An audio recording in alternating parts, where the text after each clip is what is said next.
Why 85% of Soviet Hind pilots died in Afghanistan.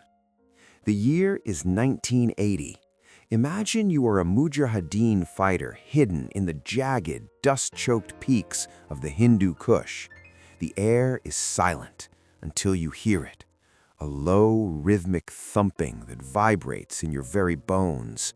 From behind a ridge, a monster appears. It's not just a helicopter, it's a predatory beast of titanium and glass. It looks like a giant, angry insect, bristling with rockets and machine guns. This is the Mil Mi-24. The Soviets call it the flying tank. You and your brothers call it Satan's Chariot. For the first 7 years of the Soviet-Afghan War, this machine was the ultimate arbiter of life and death. It moved at speeds that defied the mountain winds. Its armor was so thick that your machine gun fire simply bounced off like pebbles against a wall. When the Hind appeared, the valleys emptied.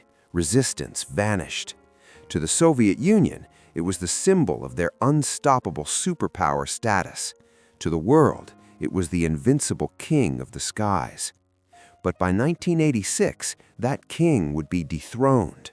The flying tank would become a flying coffin. Elite pilots, the gray wolves of the Soviet Air Force, would start carrying a single bullet in their pockets, not for the enemy, but for themselves.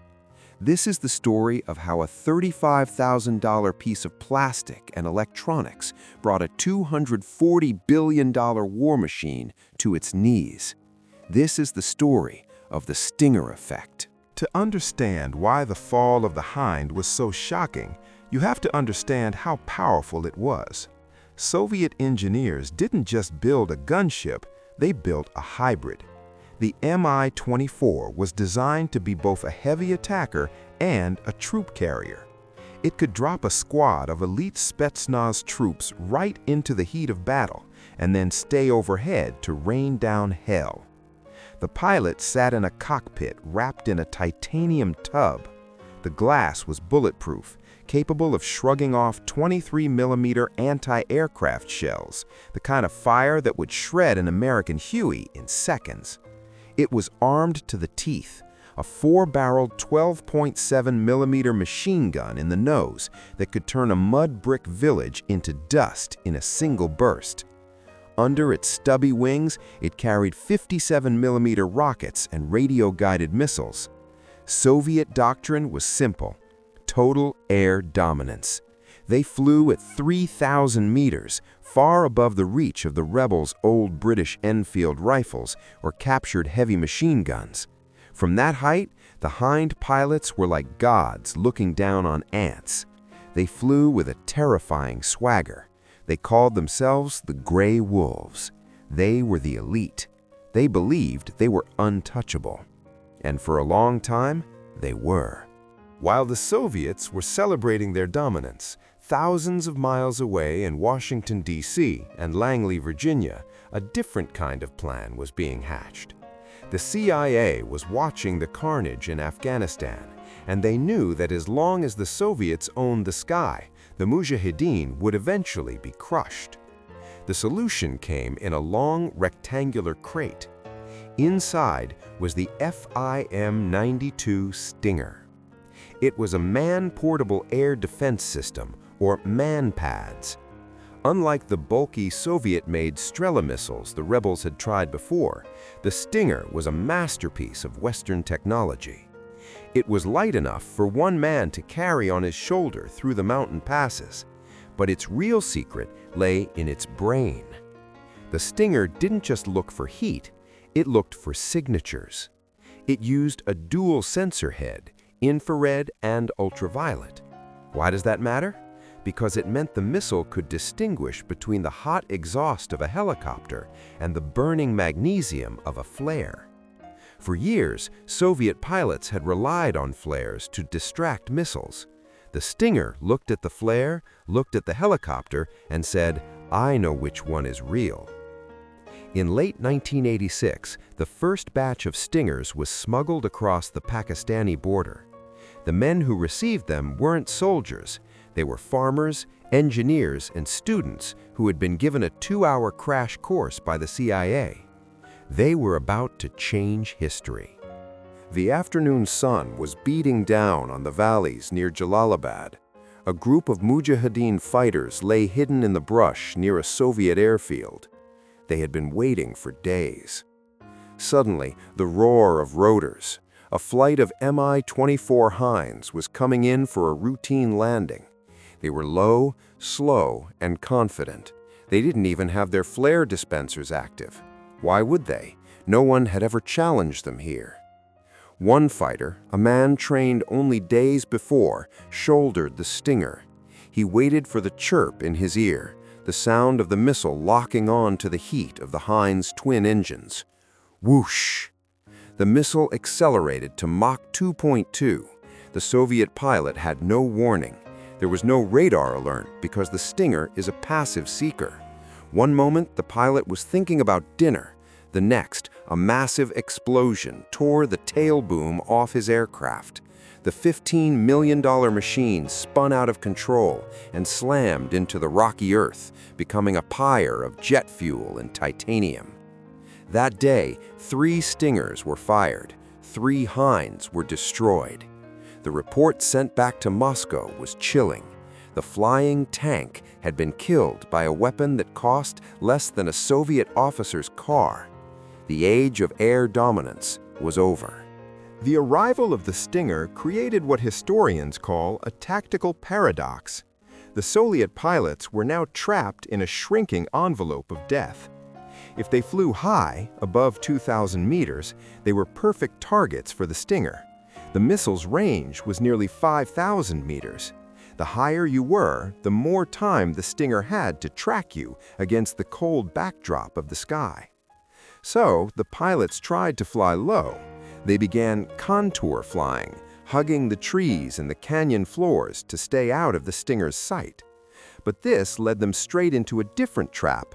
At low altitudes, the massive, heavy Hind was sluggish. It couldn't maneuver in the tight mountain gaps. The Mujahideen began setting up kill zones, waiting on the ridges with heavy DSHK machine guns and RPGs. They would fire down onto the helicopters. The Hind's armor was designed to protect the front and sides. Its belly and its top were vulnerable. A single well-placed burst from an old machine gun could now sever a fuel line or kill the pilot. The Soviets tried to adapt.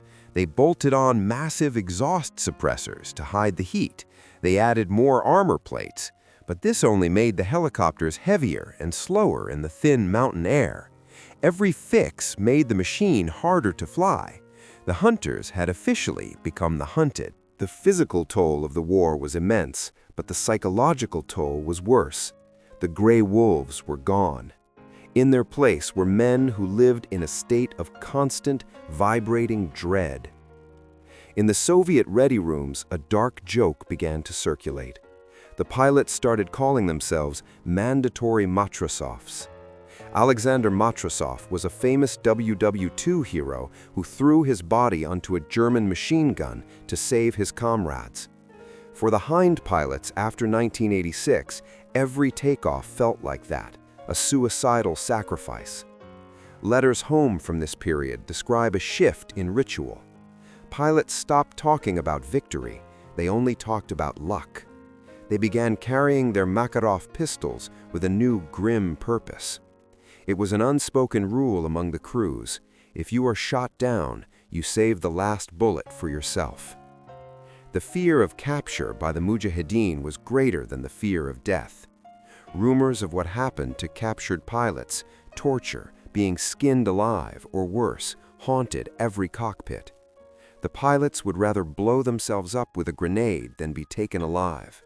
The cockpit, once a place of pride and power, had become a sealed compartment on a doomed vessel. By 1988, the numbers were undeniable. The Soviet Ministry of Defense records would eventually show that they lost 333 helicopters in Afghanistan. Nearly 2/3 of those losses occurred in the short window after the Stinger arrived. In some months, the loss rate was so high that it outpaced the Soviet Union's ability to train new pilots. You could build a new Hind in a factory, but you couldn't replace a pilot with 1,000 hours of combat experience. The economic reality was even more brutal. The Soviet Union spent an estimated $240 billion trying to hold Afghanistan. The United States spent about $3 billion on the entire Stinger program. It was the ultimate asymmetric victory. For every dollar the Americans spent, the Soviets lost 80. In the 30th month after the Stinger's arrival, Soviet aviation losses reached levels not seen since the Korean War. The ledger of defeat was full. Moscow realized that they couldn't win a war where they couldn't control the air. The Stinger didn't just kill helicopters, it killed the Soviet will to fight. In 1989, the last Soviet columns crossed the Friendship Bridge out of Afghanistan. Behind them, the valleys were littered with the rusted, charred skeletons of Mi-24 Hinds. But the story didn't end there. The CIA had shipped over 2,000 Stingers. When the Soviets left, only about 1,400 were accounted for. 600 fire-and-forget missiles vanished into the black market. They surfaced in Chechnya, in Sri Lanka, and in the hands of terrorists across the globe. The weapon the U.S. used to break the Soviet Union became a loose thread in global security that haunts us to this day. And what about the Mi-24? It is still flying. You can see its descendants in the skies over Ukraine today.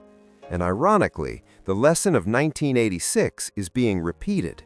Modern Russian K-52s and Mi-28s, the super Hinds of the 21st century, are being brought down by the newest generation of Western manpads like the Starstreak and the upgraded Stinger. The tragedy of the Soviet Hind pilots in Afghanistan is a warning to every military power in history. It proves that technology alone, no matter how much titanium you use or how many rockets you carry, is never enough. In war, the side that adapts the fastest wins. The Soviets relied on a flying tank that was built for a war that didn't exist. The Mujahideen used a plastic tube that was built for the war they were actually fighting. Today, as we watch multi-million-dollar drones and gunships fall to $30,000 missiles, we are seeing the Stinger effect all over again. The ghosts of the Hindu Kush are still screaming, and the lesson remains the same.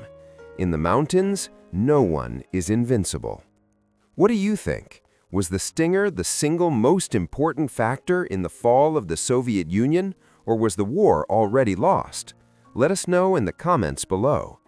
If you enjoyed this deep dive into military history, hit the like button and subscribe for more stories from the front lines of the world's most iconic conflicts.